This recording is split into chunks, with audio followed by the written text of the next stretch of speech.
जय जोहार, जय छत्तीसगढ़। मैं गरिमा दिवाकर और मैं स्वर्णा दिवाकर आप सब झला जोहार करत हन, प्रणाम करत हन, नमस्कार करत हन। और आप सभी से ये निवेदन करत हन, जो हमारे पूरा विश्व में कोरोना वायरस नाम की महामारी फैले तेकर से हम सब झला बचना है। एकर कोई दवाई नहीं बने हैं।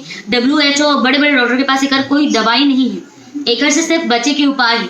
हमारे प्रदेश के सरकार और केंद्र सरकार हम सब झल्ला छुट्टी दे दे है। बड़े बड़े संस्था में और लड़का मन के स्कूल में सब झल्ला छुट्टी दे दिए गए है। तेकर उपयोग करना है, मतलब अपन घर परिवार में रहना है, घर परिवार वाले मन के साथ में समय व्यतीत करना है और साथ ही साथ में अपन हाथ धोना है, बार बार हाथ धोना है। और कोनो ला सर्दी खांसी होते तब बजाय ऐसे करे के रुमाल या टिश्यू पेपर यूज करना है, सैनिटाइजर यूज करना है और घर में ही रह के काम करना है, बाहर जाए के अलावा। और जौन भी ला सर्दी जुकाम है ते मन हा तुरंत जाके डॉक्टर के पास में चेकअप कराही और घर में जौन और सदस्य तेकर मन से अलग हो जाही। ये आप हमारे खुद के कर्तव्य, हमारे खुद की जिम्मेदारी है। हमारे भारत में अभी कोरोना उतना ज्यादा नहीं फैले, पर एकर फैले के चांसेस बहुत ज्यादा है।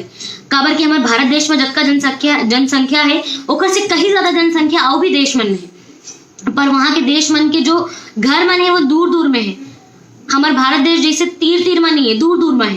तो हमारे भारत देश में एक फैले के ज्यादा चांसेस है। तेकर से अगर एक जन हो गए ना तो ओकर फैले से कोई नहीं रोक सके। तो एकर से बचे की यही उपाय है कि हमला घर के अंदर रहना है और जितना ज्यादा हो सके हाथ धोना है और अपन स्वास्थ्य के ध्यान रखना है।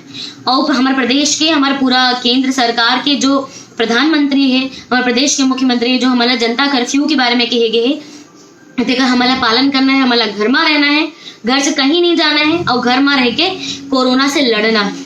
धन्यवाद। जय जवाहर।